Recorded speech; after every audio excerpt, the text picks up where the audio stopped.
Hey everyone, welcome back to my channel. Today I'm trying out something different. As you guys remember, during my channel update video, I mentioned the fact that I wanted to do more shopping trips, going to different places, more out and about videos, things like that. So today I'm checking out Beetlejuice 2. It's starting in about 20 minutes and I'm very excited. So you're gonna go inside the movie theater with me. And of course, when I get out, I will talk about the movie, give a little quick review, my basic thoughts and opinions about it. Is it worth going to see? And then after that, we're going on a little shopping trip and have a little bit of fun. So I figured this was a nice change of pace, just a really casual, fun video. Hopefully you guys enjoy this, and I'm super excited to check out Beetlejuice 2. I rewatched the original film last night.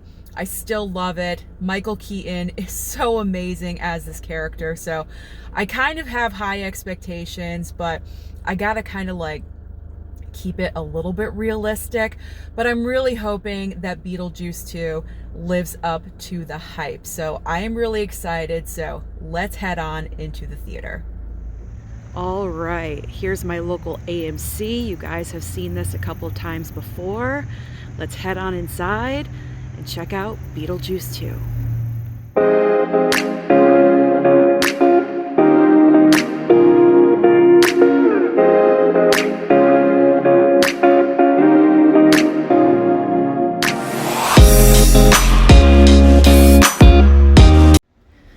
I'm all set. I just reserved my seat. I'm going down to the Dolby Theater. As you guys know, I love the Dolby Theater. That's my preference. So anytime I can see a movie in Dolby, I'm all about it. My theater only has one Dolby and one IMAX. They're right across from each other. All right. Here we go. We got the Dolby. Beetlejuice at 12:30. All right. I will see you when I get out and give you my opinion about the film. All right, I'm out of seeing Beetlejuice 2, and no worries, I'm not going to spoil anything for you. I just want to give you my overall thoughts about the film. So if you absolutely love the original movie, you're going to love Beetlejuice 2. It's a lot of fun. And I do have to say that the movie sets the tone right away with the opening credits, because the opening credits and the opening sequence pretty much are identical to the original film. So because of that, you pretty much know what you're in for. There are a lot of callbacks to the original film, but it's not obnoxious. It's not overwhelming. It's welcoming. There's small little details that you notice, like Winona Ryder's black hat from the original film comes back in this movie. There's also a lot of other more obvious callbacks to the original film, but it's done in such a great way. It's very much the opposite of, say, like Ghostbusters, Frozen Empire, or Afterlife, where it's kind of a little bit too much. It's not too much in Beetlejuice 2. It's done just right. So as far as performances, obviously Michael Keaton as Beetlejuice is the star of the show here. Even though he's not in the movie that much, but he wasn't in the first film that much either. He only had about, I believe, 17 minutes of screen time in the original movie, and that's pretty much around the same amount that he has in this film. But he definitely just knows this character inside and out and knows how to portray him in such a great way. He is fantastic. And also in Beetlejuice 2, we're getting a little bit more of his backstory and finding out what happened to him. So that was a great element as well. Seeing Winona Ryder on the big screen yet again was so wonderful, because it's been a while since I've seen her on a big screen. So I just enjoyed it so very much. I love her, you guys know that. And then also Catherine O'Hara, Jenna Ortega did a great job as a new addition to this cast. And there are a lot of supporting cast. And I will say that kind of leads me into the one main negative that I have about this movie. And that is subplots. There's a lot of subplots happening. Besides the main plot that we see in the trailer for this movie, there's about 3 other subplots that are happening. And what's wrong with that is because there's so many other things going on, you can't really flesh out the main plot line that we are dealing with. It's very rushed. It goes by too quickly. So because you're trying to fit in all of these other characters and all these other plot lines that are going on, it's just a little bit too much. I feel like, I'm not sure who wrote the movie. I don't think Tim Burton wrote the movie. I think he just directed it. But I feel like whoever wrote the movie, if they eliminated like maybe 2 of the other plot lines, they just were not really necessary. It just took up time. It kind of felt like they just put these subplots in here to have stars in the movie. I don't know. It just kind of felt that way. And one subplot in particular we're introduced to very early on, and then there's one point where we don't revisit that character's motivation for like half an hour. You kind of forgot about the character for a little bit, and then they're introduced back in. You're like, oh, okay, we're still doing this plot line. So the main complaint for me with Beetlejuice 2 are the subplots. If you took away 2 of the subplots, it would have been a better movie. It wouldn't have been perfect. Beetlejuice 2 isn't like the perfect movie, but it would have gone up. I gave this movie 3.5 stars on my Letterboxd. I just ranked it. So if you took away a couple of the subplots and fleshed out the main plot line just a little bit more, maybe added in a little bit more Michael Keaton here and there, this could have gone up to like a 4.5 star for me. But as is, right now, fresh out of the theater, it's a 3.5 star. But it was a lot of fun. I really enjoyed it. And I think this is going to be a great movie to take your children to share that bond, especially if you have shown them the first movie and they loved it. You're going to have fun with the second film. So I definitely enjoyed myself. I will pick up the physical media for Beetlejuice 2 because the fun factor is up there. It's really, really high on the fun scale. So I do highly recommend go and check it out this coming weekend. All right, so we're done with the movie part. So now let's do a little bit of shopping. Let's go.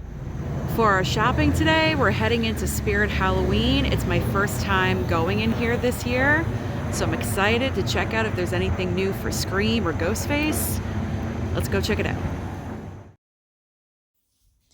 Right when you walk into Spirit Halloween, there is the Friday the 13th section, all of the Jason Voorhees hockey masks.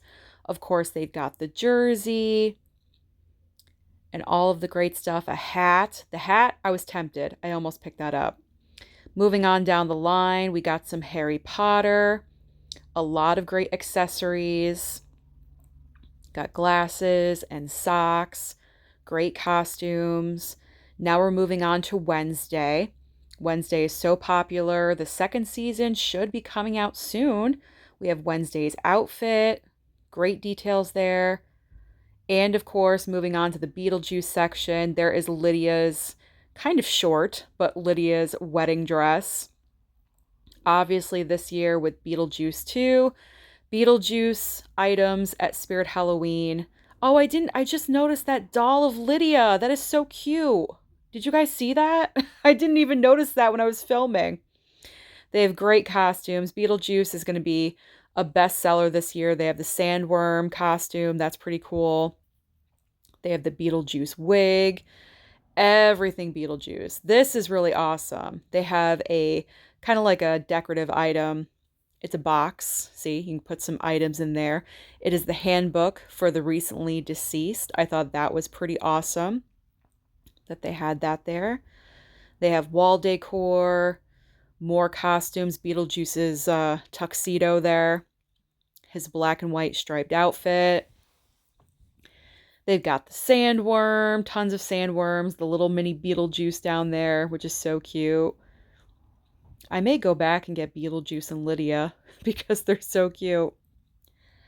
All right, now we're moving on to the Ghostbusters corner. They have the jacket, the entire outfit for men and women.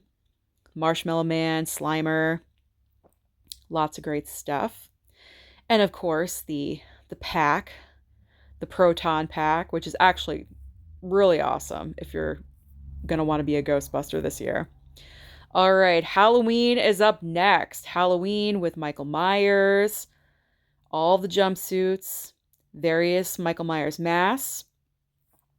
We got some flannel going on, some knives, lots of great options. There's even a brown outfit. Did he ever wear brown? I don't even remember that. And of course, look at that bling, that blinged out ghost face mask. It's kind of cool, and the matching knife as well. It's kind of cool, but at the same time, it's like doesn't really fit. And they got the voice recorder too. That's awesome. But the blinged out stuff doesn't really fit what Scream is. So that's kind of weird. And then of course they have all the outfits. There is the aged Scream mask from Scream 6. That's what I was looking for last year. It was sold out everywhere, but here they have plenty of them. A random Ghostface shirt. That's cool. We got some more knives. We've got the devil mask. Tons of stuff for Scream. Tons of stuff. We got a hockey jersey for Ghostface, which is pretty cool there. And some more clothing, some hoodies. We've got the mask from Scary Movie and the regular Scream mask as well. Now we are over to the blankets. And I love a great blanket. We have blankets all over, and this is the blanket wall at this Spirit Halloween location. They got lots of great ones. They've got Ghostface, they've got Halloween, they've got Trick or Treat. I think they had Hocus Pocus, if I saw correctly. They've got Chucky, Friday the 13th, of course. Lots of great stuff. Saw. Now we're moving on to the wall decor. Nightmare Before Christmas, of course, Beetlejuice. I love the Nightmare Before Christmas plushies. There's a nice Beetlejuice wall hanging. That's a great one of Michael Keaton right there. And they got the Sanderson sisters for Hocus Pocus right there. More Beetlejuice. They got Nightmare Before Christmas window clings. More Beetlejuice stuff. Beetlejuice, like I said, everywhere. Look at that. Look at that ghost face. Oh, I love it. They have Frankenstein. Lots of great stuff. Michael Myers. That's the one I have, the Halloween Night Massacre. I love it. More Beetlejuice. I actually love that one of Laurie and Michael. I was very tempted to pick that one up. And they also have a Scream blanket down at the bottom. Camp Crystal Lake for Friday the 13th. Got more Ghostface signs. Awesome. Lots of great stuff. All right, now we are moving on to the cups, like the glassware and the cup section, which, of course, I'm always a fan of. And I always have to look at every single time that I go. Here's the plastic ones. I pretty much have all of them that I wanted. I have like the main horror icons that I like. But they also have some glass ones this year as well, and some great tumblers. Now we are moving on to mugs. This is one of the reasons why we go to Spirit Halloween every year, is to get more mugs. I have so many mugs in the cabinet. I could not pick up any more. There's literally no room. But look at these glasses for Nightmare Before Christmas. They're so pretty. And of course we have like Nightmare mugs and Terrifier, Friday the 13th, Nightmare on Elm Street. There's a brand new Scream mug. That looks awesome. Obviously Halloween. Lots of great stuff. Well, that Spirit Halloween was a lot of fun. It had a lot of great costumes and cups and things that I always look for every single year when I go there. Obviously, I had to go to the Scream section and look at Ghostface items. It killed me. They had some hoodies there, but none were in my size, and that's exactly my frustration and what I'm talking about, but that is okay. But I noticed with this location of Spirit Halloween, this one is a couple of towns away from me. And this location doesn't have a lot of home decor. They pretty much focus on costumes, which of course they're gonna focus on costumes. But my location in my town also has a lot of home decor items as well, like lamps and figurines and things like that, more than just wall hangings, which pretty much this location, that's all they had, because I searched the entire store and that's pretty much it. But I did walk away with one item, and I'm so excited because this is something I was looking for last year when Scream 6 came out. This was the brand new mask that everyone wanted, and it was sold out, and I could not find it anywhere. But this year, the aged mask was in stock. Plenty of them were there. So obviously I had to pick one up. So I'm happy to add another Ghostface, a different mask. I was kind of thinking about the bling mask, but you know what? Ghostface is not blingy. That's not scary. This is scary. So I went with this one. I'm happy I finally picked it up. Happy I finally found it. So the age mask is being added into the Ghostface mask collection. I now have 3 and growing. And if you guys are interested in getting one of these, it was only $16.99. So that is a great deal. And plus, if you can find a coupon, even better. So that's it. That's all I picked up today. So thank you so much for joining me for this experimental outing trip today to the movies and also a shopping trip. So comment down below and let me know your thoughts about this type of video. Are you a fan? Do you enjoy it? Should I keep doing more of these? Comment down below and let me know your thoughts. Don't forget to like and subscribe before you leave, and I'll see you next time.